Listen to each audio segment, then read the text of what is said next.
धन्यवाद आशुतोष जी और सुमित। अ, और बधाई कि आप लोगों ने इस चर्चे के सिलसिले को जारी रखा है। यूथ कांग्रेस और हमारे यूथ कांग्रेस के स्पोक्सपर्सन्स के बीच में भी हो रहा है, जगह भारत में भी हो रहा है।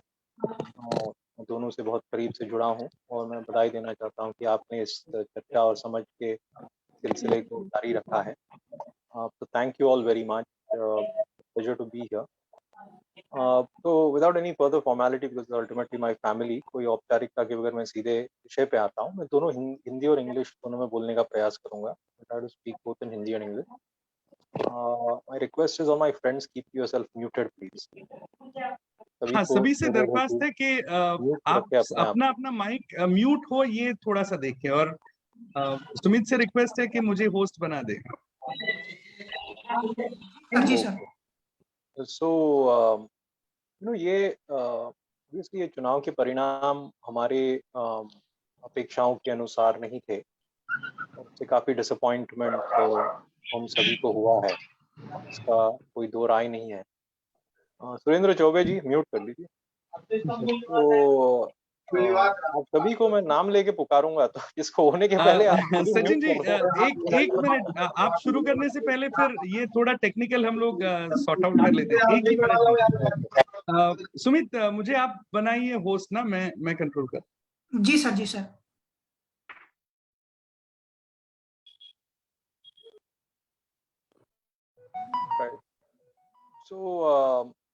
सो ये ऑब्वियसली हमारे चुनाव के नतीजे हमारे इच्छानुसार नहीं है।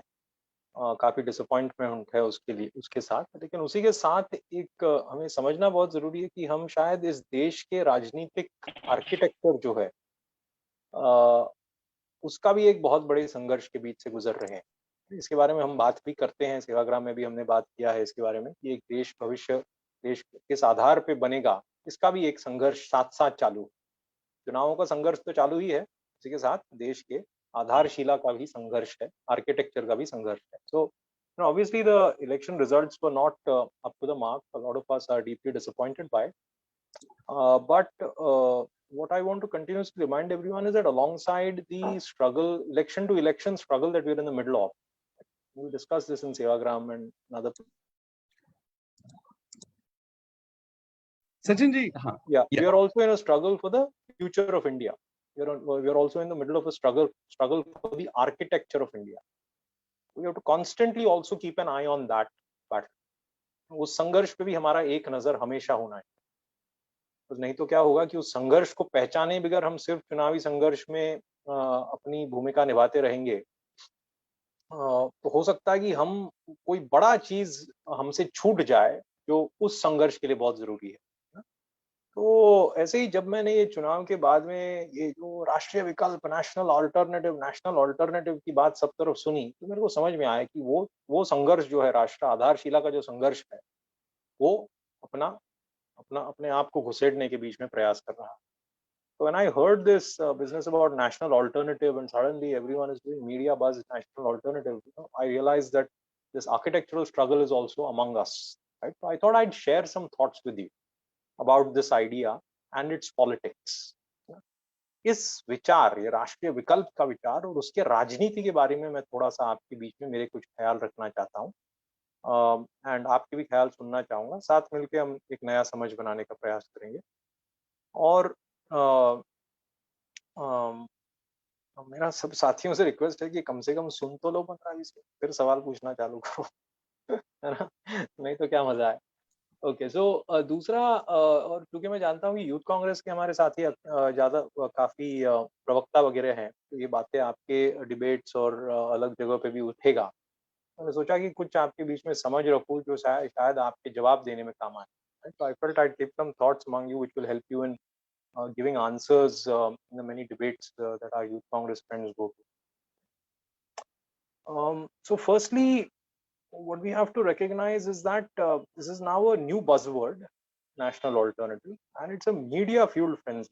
सब तरफ सारे एंकर, कौन विकल्प, क्या विकल्प, ये स्टेट, दो स्टेट, चार स्टेट, और सब चालू हो गया है पूरे तरह से। मीडिया, आप जानते हो आज के दिन में मीडिया कोई भी चीज को भयंकर बना के छोड़ सकती है, और ये पूरा प्रयास ये राष्ट्रीय विकल्प के आइडिया के साथ हो रहा है। सब तरफ आप देखोगे, अरे राष्ट्रीय विकल्प नया निकला, राष्ट्रीय विकल्प नया निकला, ये सब चालू हो गया।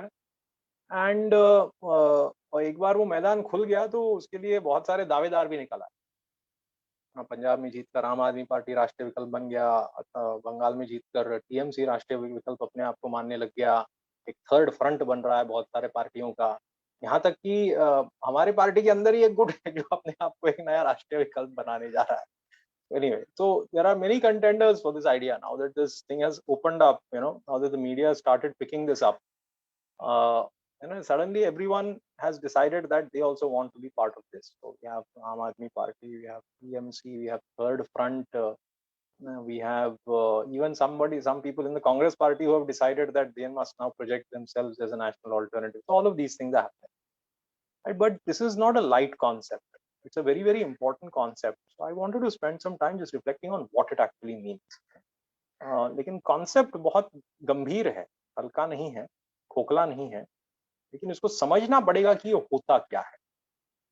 आज के दिन में जो मीडिया में चर्चा हो रही है वो सिर्फ इतने पे आधारित है कि आप कितने स्टेटों में चुनाव जीत सकते हो, है ना। जो पार्टी या गुट जितने स्टेटों में दावेदारी करके चुनाव लड़ सकती है, जीत सकती है, उसी आधार पे नेशनल या नॉन नेशनल तय किया जा रहा है। So today our idea of this whole current media narrative, the idea of being a national alternative is limited to just one idea, one simple concept. How many states you are fighting elections and how many states you have a chance of winning an election, right? So this is what the idea of national alternative is limited to. But this is only an electoral alternative. It's not a national alternative. है ना? ये सिर्फ एक चुनावी विकल्प हुआ, राष्ट्र विकल्प तो नहीं है। और मैं बताता हूं क्यों। Right now I will say that क्योंकि हम डेमोक्रेसी में जीते हैं, चुनाव जीतना एक राष्ट्रीय विकल्प होने के लिए चुनाव जीतना जरूरी है, but it is not sufficient. जरूरी है लेकिन पर्याप्त नहीं है ना? उतना ही सिर्फ चुनाव ही जीतने से हम राष्ट्रीय विकल्प नहीं बनते। So it is what is called a necessary condition. To win elections in multiple states is absolutely important. To win the trust of people in multiple states is absolutely important, but it is not a sufficient condition to become a national alternative. And why do I say this? Right? Why I say this is that in a democracy, a democratic majority, an electoral democratic majority, is not even a majority of the people in a country.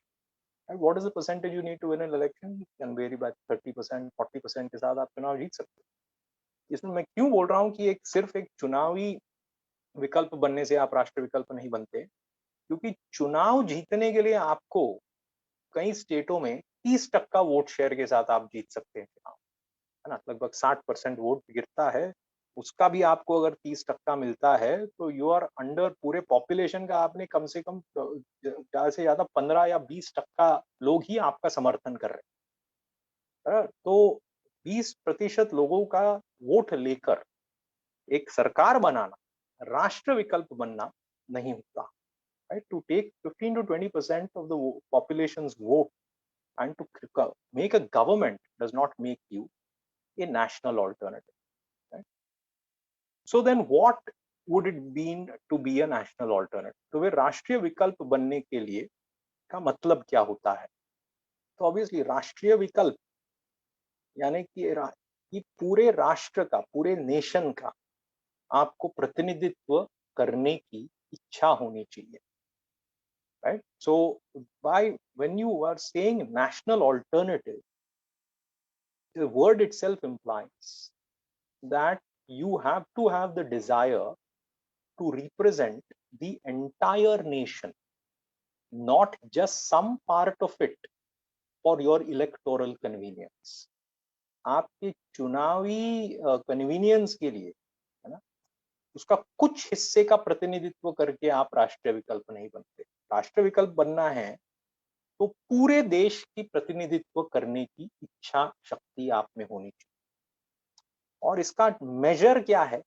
Major ये नहीं है कि आपको vote डालता कौन, major ये है कि आप किसके साथ खड़े रहने के लिए तैयार है, राइट? या किसके साथ, किसके संघर्ष में हिस्सेदार बनने को तैयार है। So the measure of a national alternative is not what percentage of a population votes for you. No, it is what percentage of the population you are willing to stand with. Are you willing to stand with a Muslim? Are you willing to stand with a Dalit? Are you willing to stand with someone in another state who doesn't vote for you? Are you willing to stand with an Adivasi whose land has to be acquired but does not vote for you? Are you willing to stand with a woman? So these are the things that will determine whether you can become a national alternative, है ना? तो क्या आप अन्य state के लोगों के साथ खड़े रहने को तैयार हो उनके संघर्ष में जो आपके वोटर नहीं है? क्या आप मुसलमान के साथ खड़े रहने को तैयार हो, या कोई ऐसे जात बिरादरी जो आपको वोट नहीं डालते हैं उनके साथ खड़े रहने को तैयार हो? क्या आप महिलाओं के साथ उनके उत्पीड़न में खड़े रहने को तैयार हो? क्या आप दलित आदिवासियों के साथ उनके संघर्ष में खड़े रहने को तैयार हो जब वो आपके वोटर नहीं? ये आपका टेस्ट है to become a national alternative. जिस दिन वो आप कर सकते हो, आप राष्ट्रीय ऑल्टरनेटिव बन जाते हो, राइट? तो इसका एक औपचारिक मैं आपको संविधान के आधार पे भी टेस्ट बताता हूँ। What does it mean to stand with every Indian, है ना? It's a good question. What does it mean to stand with every Indian? What does it mean to be committed to a national architecture? So now I come to this. So there is an architecture, right? So first we have to stand with the struggle of every Indian, and you do that by defending the national architecture. The great thing is that our founding fathers, our constitution has already given us an architecture कि अगर देश ऐसा बना तो automatically सबकी हिफाजत हो, right? तो एक तो संघर्षों में खड़ा रहना पड़ेगा, लेकिन आपको आर्किटेक्चर के साथ भी खड़े रहना पड़ेगा जो सबकी हिफाजत करता है, क्योंकि आप सब जगह नहीं पहुंच पाओगे ना, लेकिन संविधान सब जगह पहुंच पाए। तो आपको दो चीजों के साथ खड़े रहना पड़ेगा, एक हर एक व्यक्ति के संघर्ष के साथ, वो आपका वोटर हो या ना हो, और दूसरा एक आधार देश का आर्किटेक्चर जो सभी की हिफाजत करे, right? So there are two things I am saying that you have to do if you have to actually defend, if you have to call yourself a national party. The first thing is that you have to be willing, like I said, to stand with the struggle of every single Indian, irrespective of whether they are your voters or not. But second is you have to support a national architecture that takes care of all the people, because you're not God. No individual or party is God that they can take care of everybody. We have an architecture in India, it's called the Constitution. The Constitution takes care of us, right? Even if you can't reach it. So you have to defend that Constitution as well. So now अभी समझते हैं कि संविधान की रक्षा करना. Now let's just quickly understand what does it mean to defend the Constitution. Okay? Defending the Constitution means three ideas, three things, three tests I'll share with you. सबसे पहला, the first test in defending the Constitution is you have to be committed to social revolution. You have to be committed to changing the structure of power in this country. So which is not, which is not simply making administration work better. Being corruption free is not the same as challenging the caste structure, because the biggest corruption is ultimately the caste structure. The biggest corruption is patriarchy, right? So making a system that is standing on corruption free, is not changing the power structure. To change the power structure, you have to be committed to end caste, to end atrocities, to end discrimination, to end gender inequality, to end poverty. Now, these things are very fundamental ideas. To end economic inequality, right? Bring a socialist point of view. So these are all the things that transform the power structure of the country. So the first thing you have to do is you have to commit to this. So you should ask the parties and people who are asking to become national alternative, what do you think of socialism? What do you think of concentration of wealth? What is your plan to deconcentrate wealth in this country? What do you think of the struggle of labor? What do you think of the struggle of the farmer? Are you willing to stand with them? Are you willing to change the power structure so that they are not second-class citizens? What do you think of atrocities on caste? What do you think of the Adivasi lands being uprooted for mine? Are you willing to stand with them? Right? What do you think about reservation for women? Are you willing to change the power structure by giving them reservation? These are all the things that are required to challenge a power structure. Right? Second, first is challenging power. So defending constitution, first challenging power structure. Second, commitment to democracy. Actually letting everybody have a voice. Every single person have a voice. Right? Can we say that West Bengal TMC gives voice to everybody? The BJP, of course, doesn't give it to anybody. Can we say that they actually give voice to everybody? When we hire, when we spend massive amounts of money from one state, Aam Aadmi Party suddenly funds its campaigns in 4 or 5 states, right, through its revenues out of Delhi, right, and sends armies of people. Is that actually within, or what we call defending democracy? Right. So second thing to ask is how committed are we to the idea of democracy, that every person should have a fair, equal voice. And the third thing that we have to do, if we have to defend the constitution, is to defend the unity of the country, but unity that comes from fraternity. Again, remember, that is a beautiful line in the preamble, the last line, right? Fraternity that ensures the dignity of every individual and the unity of the country. So where is the unity going to come from? From fraternity, from actually protecting and securing the rights and dignity of everybody. Right? Did you defend the dignity of Kashmiris when 370 was yanked out with no democratic consultation? Did you speak up for the girl who can't attend a school because of her hijab? Did you speak up for the Northeast? So, these are all tests of whether you are truly committed to unity or not, right? Not just the people who vote for you, you have to defend the dignity of those even who are not your vote. तो ये संविधान बचाने की जो बात है, संविधान के लिए काम करने के लिए जो बात है, नेशनल विकल्प बनने के लिए संविधान के लिए खड़ा होना पड़ेगा, और उसका 3 मतलब मायना होता है। सबसे पहले आपको सत्ता व्यवस्था के बदलाव के प्रति समर्पित होना पड़ेगा, राइट? सत्ता व्यवस्था बदलाव का प्रति समर्पण यानी क्या? जितने सारे जो सत्ता को निर्धार करते हैं, जो तय करते हैं किन के पास सत्ता है और किन के पास नहीं, उन व्यवस्थाओं को बदलना पड़ेगा। आप जातिवाद के बारे में क्या सोचते हैं? सामाजिक न्याय के बारे में क्या सोचते हैं? एट्रोसिटीज के बारे में क्या सोचते हैं? उसको कैसे रोका जाए? राइट? भविष्य में महिलाओं का आरक्षण होना चाहिए, नहीं होना चाहिए? मजदूरों के बारे में क्या सोचते हैं आप? किसान जो यहाँ दिल्ली के बाहर पड़े थे, उनके बारे में आप क्या, उनके संघर्ष के बारे में क्या सोचते हैं आप? राइट? तो ये व्यवस्था, किसानी व्यवस्था कैसे बदला जा सकता है? लेबर के बारे में क्या सोचते हैं? निजीकरण, सोशलिज्म के बारे में आप क्या सोचते हैं? पूंजीवाद, पूंजीपतियों के हाथ में सत्ता होना चाहिए या नहीं होना चाहिए? और आपने क्या करके दिखाया? इनमें से किसी को भी, कोई भी सामाजिक व्यवस्था को परिवर्तित करने के लिए आपने क्या करके दिखाया? राइट? ये बहुत जरूरी सवाल है। दूसरा, संविधान को बचाने का मतलब होता है, संविधान के साथ खड़े रहने का मतलब होता है लोकतंत्र के साथ खड़े रहना।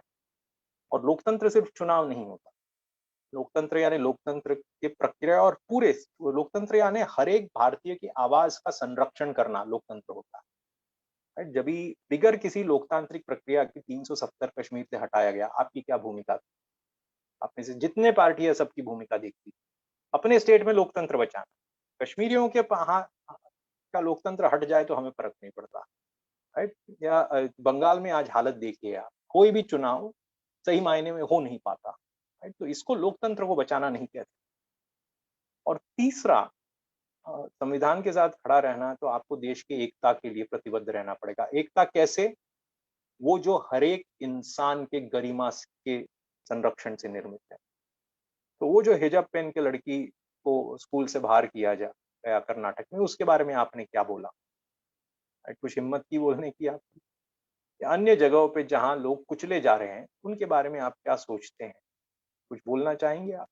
जब आप ही के यहाँ राइट्स हो रहे थे तो आपकी भूमिका क्या थी? राइट? तो ये सब चीजें हैं जो हमारे देश की जब एकता की जब बात होती है, तो हमें गरिमा सभी की संरक्षण करना पड़ेगा। अगर आपको राष्ट्रीय विकल्प कहलाना है तो सभी के गरिमा का संरक्षण करना पड़ेगा, नहीं तो आप राष्ट्रीय विकल्प नहीं बन सकते। So just a quick check, Ashutosh, is my audio okay? Am my language okay? Yes, perfect. Okay. So आज के दिन में हम देख रहे हैं कि बहुत सारे गौण मुद्दे, तो ये राष्ट्र, जो मैंने कहा कि संविधान, हर एक भारतीय की रक्षा और संविधान की रक्षा, ये दोनों चीज राष्ट्रीय विकल्प होने के लिए करना पड़ेगा।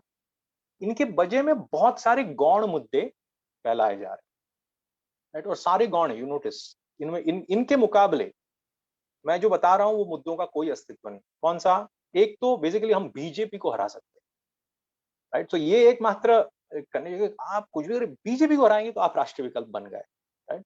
आई think we are a bigger country than that, है ना? नहीं तो बीजेपी को हरा के एक और बीजेपी, हम उसके बीजेपी की बी टीम हम बिठा देंगे। दूसरे और बहुत सारे मुद्दे हैं जो लोगों को आकर्षित करते हैं लेकिन बुनियादी नहीं।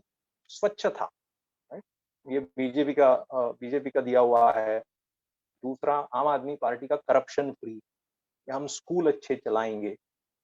या अभी यूपी में एक बहुत बड़ा चला कि हमने लोगों को, लाभार्थियों को कुछ कुछ पैसे पहुंचाए हैं, है ना? तो एक सरकार अच्छा चलाना, स्कूल अच्छा चलाना, भ्रष्टाचार मुक्त प्रशासन चलाना, शहर को सफाई करना बहुत जरूरी है। ये प्राथमिक काम किसी भी चुने हुए सरकार का है। इसमें कोई भी ना नहीं बोल सकता, ना किसी को कोई चिंता या आपत्ति हो सकती है। ये बुनियादी राष्ट्र आर्किटेक्चर से जुड़े हुए चीजें नहीं है, है ना? ये सिंपल प्रशासनिक एफिशिएंसी ऑफ एडमिनिस्ट्रेशन से जुड़े हुए चीजें हैं। देश की दिशा तय करने वाली चीज इनमें से कोई, राइट? ये हर एक सरकार को करनी चाहिए, कोई भी और कोई भी पार्टी का चुन के आए, इससे देश की दिशा नहीं तय हो। So one other thing that I want to point out is that instead of these fundamental matters of the national architecture, a lot of intermediate ideas, superficial ideas are being floated, right? So I'm not even now going to go in how real the ideas are. So for example, Aam Aadmi Party के जो दिल्ली का school का model है, there are plenty of people who will explain that actually Punjab has done more than Delhi. The Congress Punjab has done more than आप Delhi, but मैं उस पे नहीं जा रहा. I'm not going into whether it's real or not. But the idea that corruption free, we will end corruption, we will bring cleanliness, we will defeat the BJP. These are very superficial ideas. They are not actually connected to the fundamental architecture of our country. They tell us nothing about what these parties will do when they come into power, right? इनसे हम कुछ भी नहीं बोल सकते कि ये लोग जब सत्ता में आएंगे तो सत्ता व्यवस्था का क्या होगा, है ना? उसका हमें कुछ नहीं पता लगता, राइट? ओके, एक आखिरी एक दो बातें मैं कहूंगा, फिर रुक जाता हूं कि ये समय जैसे हम बार बार कहते हैं कि एक भारत के लिए बुनियादी संघर्ष जारी है, और हमारा जो संवैधानिक ढांचा है उसके सामने एक और आर्किटेक्चर, राजनीतिक महागठबंधन जिसको मैं बोलता हूं, आके खड़ा हुआ है, राइट? और उसको समझना बहुत जरूरी है। ये गठबंधन क्या है? ये गठबंधन तीन वर्चस्ववादियों के बीच का गठबंधन। पहला, आर्थिक वर्चस्ववाद। इसमें 2-4 गिने चुने बहुत बड़े इंडस्ट्रियलिस्ट हैं जिन्होंने देश के पूरे अर्थव्यवस्था को अपने कब्जे में कर रखा है। दूसरा गठबंधन का हिस्सा सामाजिक वर्चस्व करने वाले लोग हैं, जिसमें आरएसएस और उनके सारे संगठन जुड़े हुए हैं, जो इस देश को बता रहे हैं चलना है तो सांस्कृतिक रूप से हम जो कहेंगे उसी का पालन करना पड़ेगा, राइट? और तीसरा, राजनीतिक वर्चस्व स्थापित करने वाले कुछ लोग। शुरुआत उनकी अमित शाह, मोदी अमित शाह से हुई,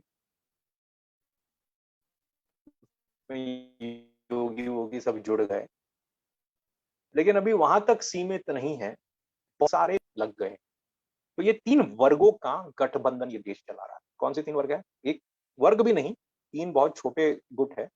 एक जो आर्थिक रूप से देश के ऊपर वर्चस्व काबू ये स्थापित कर रहे हैं, दूसरे जो सांस्कृतिक रूप से इस देश पे वर्चस्व का जमाना चाह रहे हैं, और तीसरे जो संपूर्ण देश की राजनीति अपने हाथों में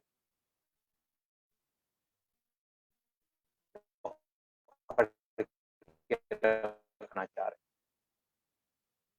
तो ये मैं क्यों पॉइंट आउट कर रहा हूं आपको, क्योंकि आप देखोगे वो कहलाने वाले हैं, है ना, जितने पार्टियां हैं और कांग्रेस के अंदर की भी जो लोग आजकल बहुत आवाज कुछ कुछ कर रहे हैं, आप देखोगे कि इनका पूरा संघर्ष जो है वो इस वर्चस्व के तीसरे कड़ी, राजनीतिक वर्चस्व में एक छोटा अपना हिस्सा खींच लेने के लिए।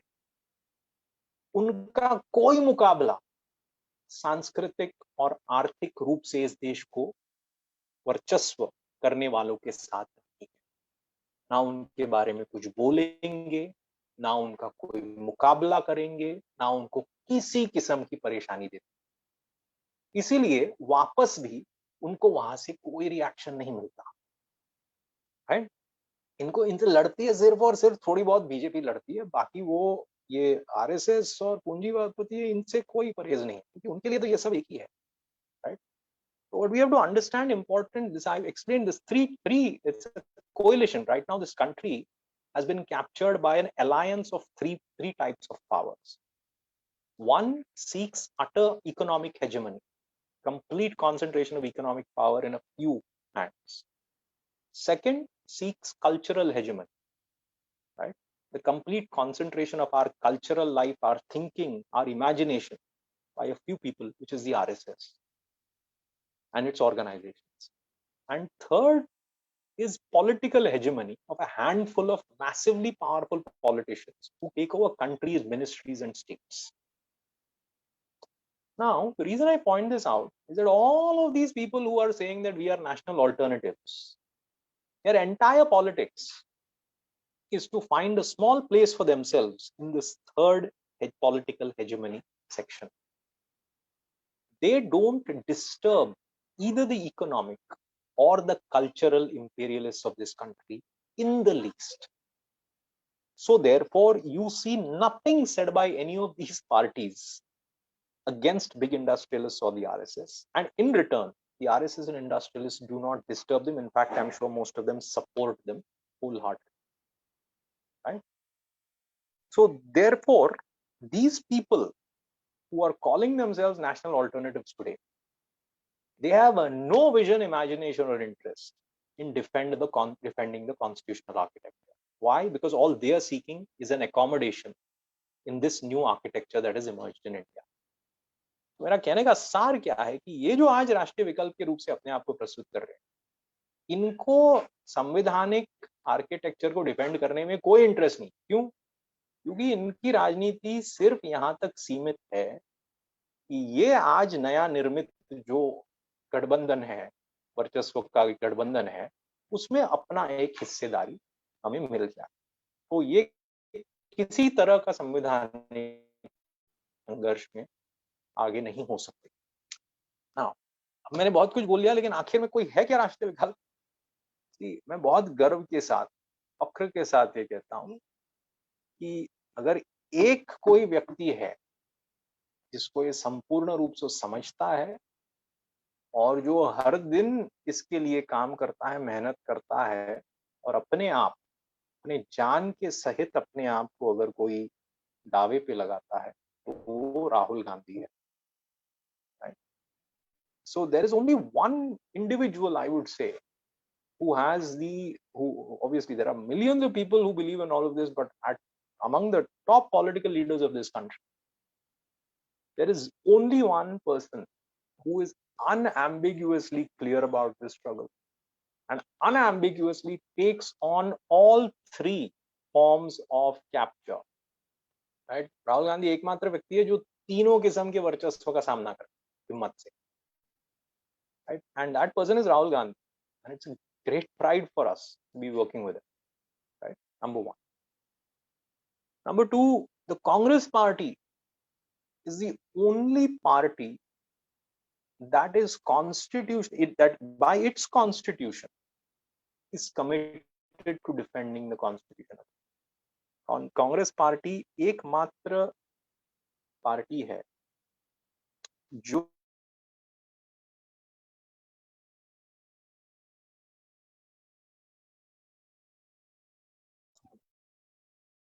थोड़ा डिस्टरबेंस था, लेकिन आ रही है आवाज।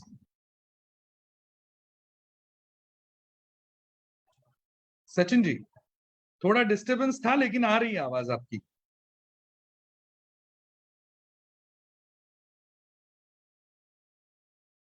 सचिन जी, हम आपको सुन पा रहे। एक मिनट, आपकी आवाज नहीं आ रही है अभी। आपको मेरी आवाज आ रही है?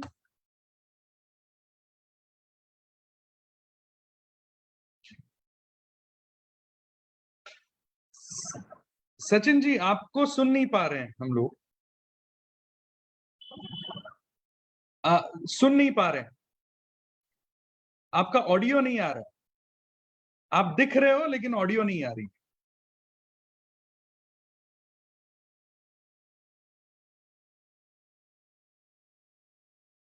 एक मिनट, मैं आपको अनम्यूट करता हूं वापस।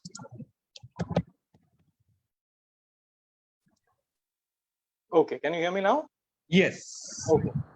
So the Congress party is the एकमात्र पार्टी है जो संविधान के संरक्षण के लिए प्रतिबद्ध है, और जो संविधान जिसका लंबा इतिहास रहा है, जिसने बहुत सारे काम किए हैं, और जो रोज अपने आप को और अपने राजनीति को इसमें दावा पे लगाती है कि संविधान संरक्षण हो और देश की गरीब की का संरक्षण, राइट। लेकिन एक बहुत बड़ा लेकिन है। अगर मैं बस यही चिपड़ी चुपड़ी बातें करके अगर चले जाऊं तो ये सच्चाई का सामना करना नहीं होगा।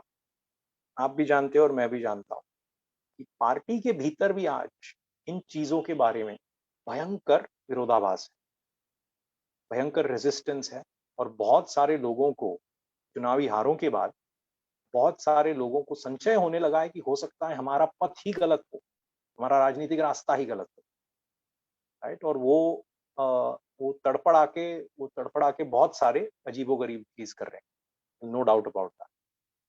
सो एंड उनको संभालने उनके वजह से और बहुत सारे चैलेंजेस की वजह से बहुत सारे दिक्कतें पार्टी के अंदर, ये कबूल हमें करना पड़ेगा। और हम उस मजबूती के साथ इस विचार और विश्वास के साथ नहीं खड़े रह पा रहे हैं जितनी हमारी नेतृत्व खड़ी है, और जितने मजबूती के साथ हमें खड़े रहना जरूरी है, राइट। दूसरा एक चीज हमें समझना होगा कि जिन ताकतों का हम सामना कर रहे हैं वो छोटे मोटे ताकतें नहीं, वो बहुत ही ताकतवर है। वो बहुत उनके पास पैसे हैं, उनके पास मीडिया है, उनके पास संस्थाएं हैं, उनके पास बहुत कुछ है, उनके पास प्रशासन है, बहुत कुछ उनके हाथ में। तो इन दोनों के बीच में कहीं ना कहीं ये जो चुनावी हार हुए हैं, इससे हमारा कॉन्फिडेंस जो है हिल गया है। एंड बहुत सारे लोग आजकल सोच रहे हैं ये विचारधारा में हमें खड़े रहना है कि। एंड प्रॉब्लम क्या होता है कि जब भी हम वो विचारधारा का स्पेस खाली छोड़ते हैं तो फिर उसमें बहुत सारी चीजें घुस जाते हैं जो हमारे देश के बुनियाद से कोई रिश्ता नहीं रखते, लेकिन वोटर को बहुत पसंद आ जाता है। तो फिर ये साइकिल और गहरा होता है। हम विचारधारा से हटते हैं, गौण विचार उसमें घुस जाते हैं राजनीति में, वोटर उससे प्रभावित होते हैं, हम चुनाव हारते हैं, हमको और डर लगता है, हम और विचारधारा से भटक जाते हैं, राइट। और खाली जगह छूट जाता है। So right now what we are in is in a something of a cycle, right? So I think we have to accept that as much as our leadership completely believes in the path of the constitution and is willing to live and die for it, we have not shown, as workers of this party, as leaders of this party, we have simply not shown the same, right? And as we have left that space, that vacuum has been filled up by people who have spread all kinds of extremely limited ideas in our politics, right? And distracted and captured the minds. We have to accept that they have captured the imagination of our voters. And this is the tragedy, that our voters' imaginations have been captured by ideas that can no longer keep India one, keep India together. And that the election losses that come further shake our confidence, our workers' confidence. And we ask ourselves, should we just abandon this ideology? Let someone else defend the ideology. Let us simply win election. And as we go further from the ideology, more vacuum is constructed and more nonsensical ideas creep into the politics of this country. Right? And at the same time, all of this process are being backed up, like I pointed out, with an architecture that has a massive amount of money, media, control of institutions, and all kinds of other things. So this is a very difficult time for our politics, and we have to accept that. But there is no other path for India. There can be no other path for India, and there can be no other party for India except the Congress party, right? So मैं बस इतना ही अंत में कहूंगा कि ये बहुत कठिन समय है, लेकिन भारत के लिए और कोई पथ नहीं हो सकता, पंथ नहीं हो सकता, और कोई पार्टी भी नहीं हो सकता, कांग्रेस ही हो सकता है. और I'll end with just two thoughts. मैं दो ख्यालों के साथ अपना समापन करता हूँ. एक कि देश को एक्चुअली एक नहीं, कि मैं कांग्रेसी हूँ, कांग्रेसी का धर्म ये है कि पहले जगत, पहले देश, फिर पार्टी, फिर स्वयं, राइट? तो देश के हित में तो ये बिल्कुल सही है कि कई राष्ट्रीय विकल्प हो, है ना, बहुत सारे राष्ट्रीय, लेकिन वो राष्ट्रीय होने जरूरी, सिर्फ चुनावी होने से नहीं चले, राइट? एक कांग्रेस पार्टी ही क्यों राष्ट्रीय विकल्प बने, बहुत सारे राष्ट्रीय विकल्प बने, लेकिन वो सिर्फ चुनावी विकल्प तक अपने आप को सीमित न रखे. वो सही मायने में इस देश के हर व्यक्ति के गरिमा और सुरक्षा के लिए लड़ने और मरने के लिए तैयार हो जाए. ये मेरी पहला होप होगा, पहली आशा हुई. और दूसरा, कठिन समय है, हमको इस बात का गर्व होना चाहिए कि हो सकता है आज के दिन में कांग्रेस संविधान के साथ खड़ी है, कांग्रेस की नेतृत्व संविधान के साथ खड़ी है, राइट? हो सकता है आज चुनाव कैसे जीतना है ये हम थोड़े से भूल गए, यहाँ से हम थोड़े से भटक गए हो, लेकिन वो सुधर जाएगा, राइट? मुझे पूरा विश्वास है कि वो सुधर जाएगा और एक दिन हम वापस संविधान के साथ खड़े रहकर चुनाव जीतना वापस हमारा परंपरा बन जाएगा. लेकिन जो लोग संविधान के साथ खड़े ही नहीं हैं, वो कितना भी चुनाव जीत ले, इस देश को बर्बाद ही करके छोड़ेगा. So I much rather prefer to stand with the party. मैं बड़े संतुष्ट हूँ कि कांग्रेस पार्टी के अंदर मैं चुनाव कहीं ना कहीं जीत ही जाऊँ, लेकिन आज मैं संविधान के साथ खड़ा हूँ, ये मुझे गर्व है. So two final thoughts that I'll conclude with. So first is that I think there should be not just one national alternative. There should be many national alternatives, right? But they have to be national. They can't just be electoral. They have to be genuinely national alternatives that are based on the defense of the dignity of every single Indian. They can't simply be on the fact of how many elections and how many states people can win elections. Second is that I feel that I take great pride that Congress today is standing with in a very difficult time today. We're in a very difficult time for the Congress. But I take pride that our leadership is with the Constitution. And I take pride that I have the courage to stand with the Constitution. Maybe we have not figured out how to win some election, but we will figure it out. It's just a matter of time, right? But today, to desert the Constitution to fight an election is not something that is politically acceptable. I think that would be a sin towards this country, its people, and its future generation. I'll stop there. And as you all know, this is an ongoing conversation. I hope we'll answer some questions now. But you all have my number. If you have further questions or thoughts, definitely send me a message. We'll talk about it. Ashutosh ji, you can take some questions now. Yes. Sachin ji, आपने बहुत ही सटीक तरीके से जो राष्ट्रीय विकल्प होने के जो मायने हैं वो सामने रखे और वो बहुत स्पष्टता के साथ हमारे सामने रखे हैं. एक सवाल जो तुरंत जो सामने आया है, बहुत सारे सवाल आना शुरू हुआ है और मैं पहला सवाल इसमें जो है वो मैं आपको पढ़ के बताता हूँ और तो शायद वो हमें ले तो अच्छा होगा.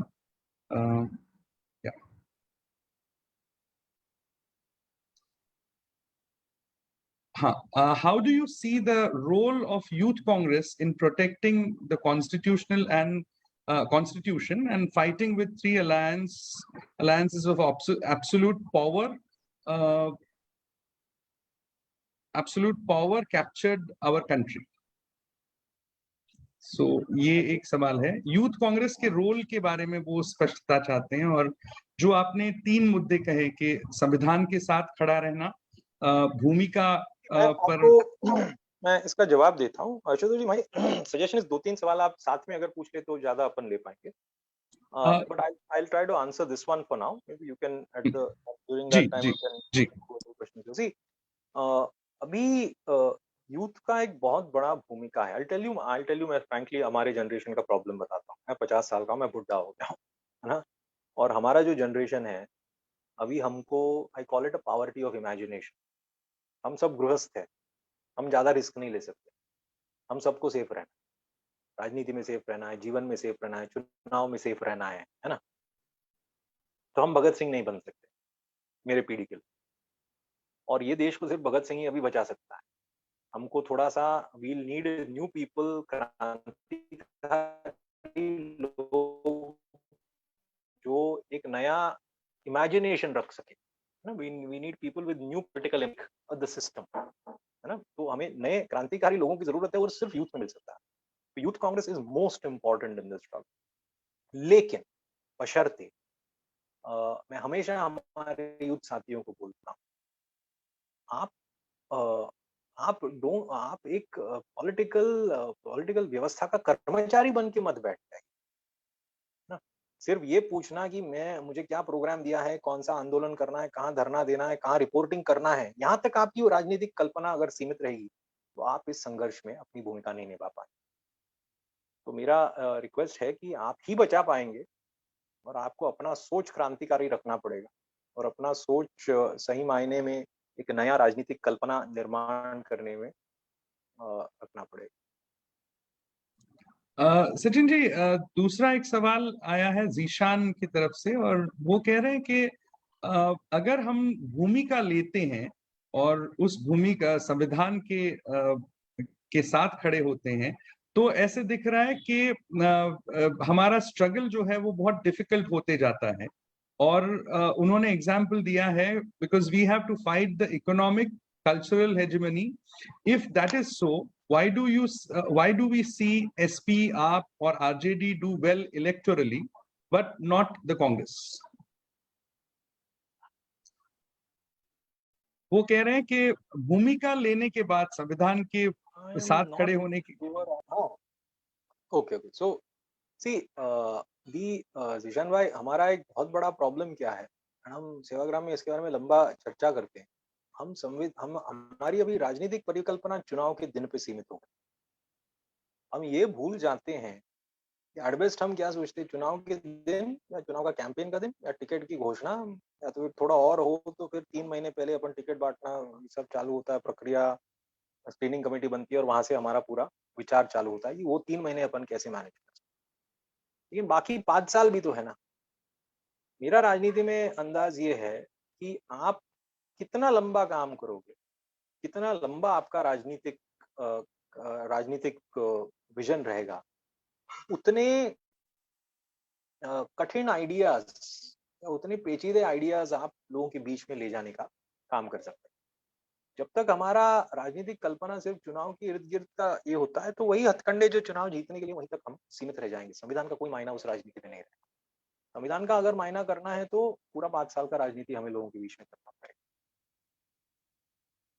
हर अलग अलग तरीके से हो सकता है, तो आप मुझसे बेहतर जानते हैं, लेकिन वो 5 साल का राजनीति होना पड़ेगा. This my core message. Sachin ji, और एक सवाल है, यूपी के इलेक्शंस के बाद का सवाल है कि वहां पे हम लोगों ने संविधान के साथ में लड़ाई लड़ी, कुछ नया नैरेटिव देने की कोशिश की. तो आप उसको कैसे देख रहे हैं? मतलब वहां पे चुनाव में हम कुछ हासिल नहीं कर सके, लेकिन क्या नैरेटिव में हम लोगों ने कुछ बदलाव लाने की कोशिश की है? उसके बारे में आप जिस तरह से अभी आपने जो मुद्दे दिए उसको देखते हुए क्या किस तरह से आप देखने की कोशिश करें? कि मैं यूपी को हार नहीं मानता, है ना। I tell you why also कि इनमें से ये कोई भी जो संघर्ष है वो एक झटके वाला हो ही नहीं सकता, एक चुनाव का हो ही नहीं सकता, right? लेकिन वो कई सालों का संघर्ष होगा, कई चुनाव के साइकिल्स का संघर्ष होगा, कई दशकों का संघर्ष हो सकता है। We have to be clear about number one. लेकिन यूपी में चलो आपने इस बार वोट शेयर ज्यादा नहीं लिए, अपना जो मैंने जिसमें अभी यूथ कांग्रेस के बारे में बोल रहा था कि we need new political imagination, आपने यूपी के बीच में एक नई पॉलिटिकल इमेजिनेशन रखी, और सिर्फ यूपी ही नहीं देश भर के लिए आपने एक नया पॉलिटिकल इमेजिनेशन का बीज बोया है। तो बीज बोते ही आपको पेड़ नजर आएगा क्या? Impossible, right. आपको दो पत्ते भी नजर आएंगे बहुत सालों बाद, लेकिन बीज बो गया ना, तो फिर उसका आना स्वाभाविक है। तो I am actually not at all pessimistic about UP. I think that UP was a very important thing for us because we sowed the seeds of new political ideas, and we did it with courage. Right? The way Priyanka ji did it with smiling, she did it smiling, and I think that's a very powerful thing. Right? और उन्होंने जो हंसते हंसते और खुशी के साथ वो राजनीतिक संघर्ष का सफर तय किया, जी। उन्होंने बीज बोया है, और उसका पक्का एक बार बीज बो गया तो उसका फल आना कभी ना कभी होना स्वाभाविक है। Right? I don't regard it.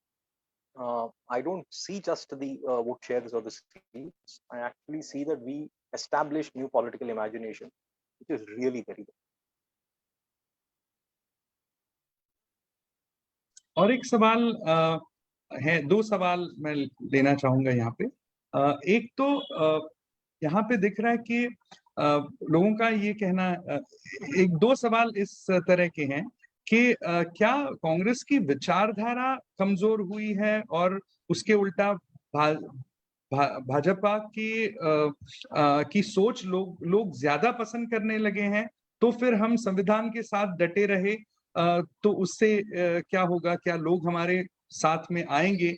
ये एक सवाल है। और दूसरा एक सवाल है कि जब पूरा मीडिया हमारे पास साथ नहीं है, जब गोदी मीडिया सब जगह पे दिख रहा है, तो और कांग्रेस की इमेज जो है वो टार्निश करने की हर कोशिश की जा रही है, तो उस समय में ये हम कैसे कर सकते हैं?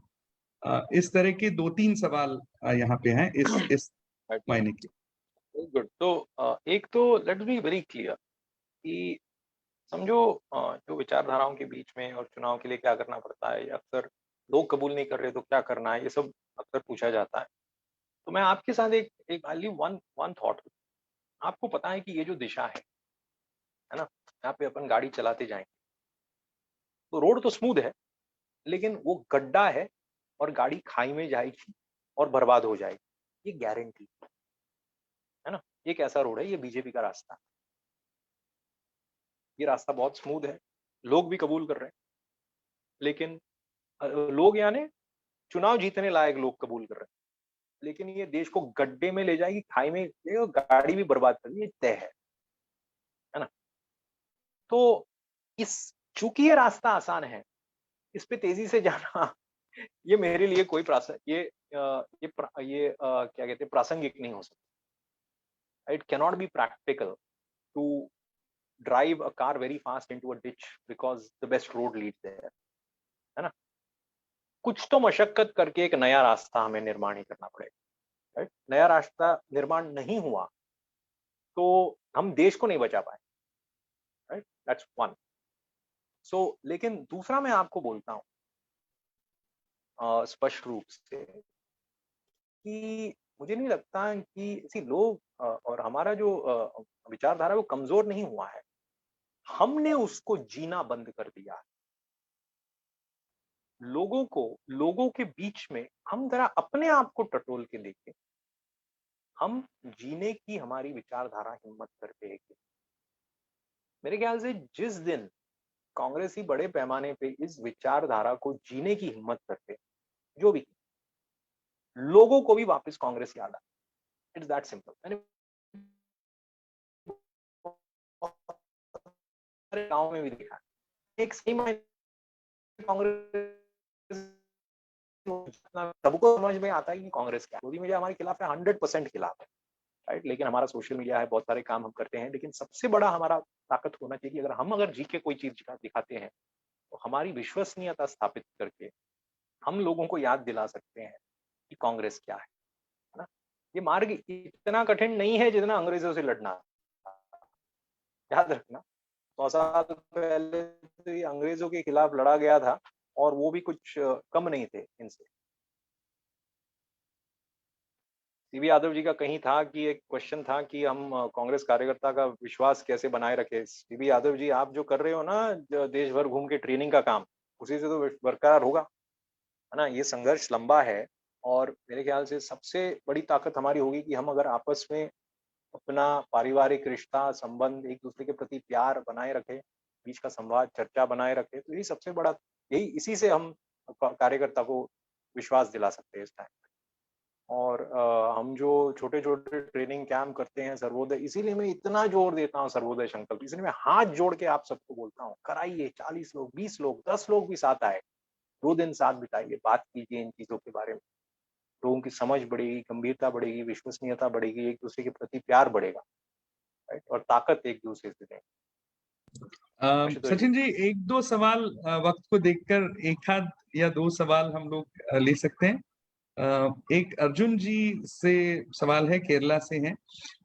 वो कह रहे हैं कि Sachin ji mentioned about the hijab controversy that broke out in South Karnataka, but this controversy has created a major fault line between Hindu-Christian right and Muslim right in our state. My question is how our party can interfere in these issues and help maintain communal peace and harmony. और उसी से लेकर एक सवाल है कि हम लोग संवैधानिक मूल्यों को लेकर कार्यकर्ता कैसे जुड़े, इसके बारे में भी एक सवाल है। इसमें पहला अर्जुन जी के लिए जवाब है, my answer to Arjun ji is that, see, what we have to understand is that we have now gotten into the habit of responding after the bomb has been exploded. The RSS or the VHP or some of their many organizations, they go and burst the bomb, or by that I mean they start the fire, light the fire, and then we think of how we respond. My strongest suggestion, we speak about this in Sevagram on the final day, is that is important. We must stand with the oppressed, right? Fearless. We must be fearless about standing with the oppressed. But we have got to start working and understanding where. So we know what are the communities they will try these stunts against. No? So we need to now start working before and telling these communities that, see, these people are going to try something about this. We have to do some constructive program, Sadbhavana Sabhas, youngsters meeting each other, talking about communal harmony, talking about why we are a secular nation. This we have to do before they light the fire. Right? That is the only way to deal with it. We cannot forever try, because these people are so creative in their fire lighting. See, in Haryana, it was in Gurgaon, it was a namaz issue, the open. Here it is some poor girls that they've started chasing for hijab. So somewhere else it is some people they are going to thrash for attempting to spread some religious literature. So there is no end to the fires they light. We will have to go in advance, and where there is a chance of a fire being lit, we will have to talk about and build communal harmony there beforehand. Yeah. Ashutosh, last question क्या था? Second question क्या था?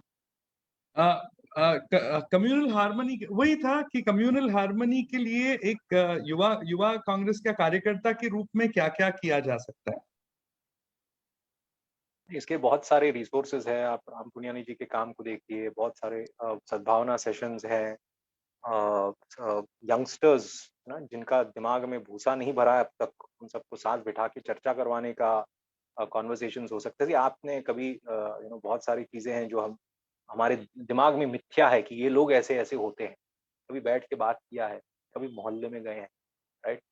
Youngsters साथ मिलके एक दिन गौशाला में सब श्रमदान करे, दूसरे दिन कोई मदरसा साफ करे, है ना, कोई मस्जिद साफ करे, राइट। ये सारी चीजें जो है वो एक लोगों को एक दूसरे को इंसान के रूप से देखना सिखाती। और जब भी आप किसी और को इंसान के रूप से देखोगे जिस दिन नफरत का दौर आएगा तो हो सकता है हम उनको उससे बचा सकते। यस सचिन जी, बहुत सारे सवाल हैं, लेकिन मैंने संक्षेप में बहुत सारे सवालों को लेने की कोशिश की यहाँ पर, लेकिन सभी सवालों को मैं सबकी माफी चाहता हूँ कि सबके सवाल नहीं लिए जा सकेंगे इतने छोटे थोड़े वक्त में, लेकिन बहुत उम्दा डिस्कशन रहा। बहुत सारे सवाल आपने अभी तक हैंड रेज आपने किए हुए हैं, लेकिन हम नेक्स्ट जब ये वार्ता होगी, जब अगला सेमिनार होगा, तो जरूर हम लोग सवालों को एकोमोडेट करने की कोशिश करेंगे, और ये भी हो सकता है कि हम लोग थोड़ा सा ज्यादा वक्त जो है हम इन सवाल जवाबों के लिए हम लोग लें। मैं कांग्रेस पार्टी है, ये कांग्रेस पार्टी है, तो जैसे बहुत सारे सवाल है कि राहुल जी कभी ये करेंगे, एमएलए एमपीस का क्या होगा, ये वो सब जो है वो निरंतर है और आप सबको पता है। मेरे आखिरी मैं सबको ये बोलते हुए जाऊंगा कि हम 4 दिन सेवाग्राम में बिताते हैं और आधा दिन इस पे बात होता है कि कांग्रेस पार्टी का क्या क्या हो रहा है, राइट? तो अगर आपको सही मायने में इन सब चीजों पे चर्चा करना है तो वहां पे आइए, ठीक है ना, जहाँ मुद्दे तक रहे। और मेरा नंबर सबके पास है, most everyone has my number and how to Rajendra contact ji, Rajendra ji, आपका कमेंट बार बार आ रहा है। आप सही कह रहे हो कि नैरेटिव, अगला नैरेटिव जो है वो हमें सेट करना है, और वो नैरेटिव एक्चुअल काम से जो अभी सचिन जी ने कहा है कि जो काम खड़ा करना होगा, और उसके लिए जो मुद्दे हैं नेशनल ऑल्टरनेटिव की नजर से जो मुद्दे आने चाहिए, वो उन्होंने सामने बहुत क्लियरली रखे हैं। मुझे लगता है कि हमें उस पर काम करके लोगों के साथ जुड़ना होगा, और यही एक चीज जो है वो आगे ले जानी होगी। मैं बहुत बहुत शुक्रिया अदा करता हूँ। चैट बॉक्स में मेरा नंबर डाल सकते हैं एंड देन जी जी, okay, can I do that और या you can do that. Okay, मैं डालता हूँ एंड देन वी क्लोज। सभी का शुक्रिया, बहुत बहुत शुक्रिया जुड़ने के लिए। और बहुत सारे लोग फेसबुक से जुड़े हैं, मुझे पता है फेसबुक से सवाल जो है वो यहीं पे इतने सारे सवाल आए कि वहां से सवाल लेना मुश्किल हो गया। तो फेसबुक के जो सवाल है वो एड्रेस करेंगे उसको भी। Thank you so much. Sachin ji का बहुत बहुत शुक्रिया, IYC के सभी पदाधिकारियों का शुक्रिया, और जगह भारत के मेरे सब सहकारियों का बहुत बहुत शुक्रिया। Thank you so much. Thank you, everybody. Jai Jagat.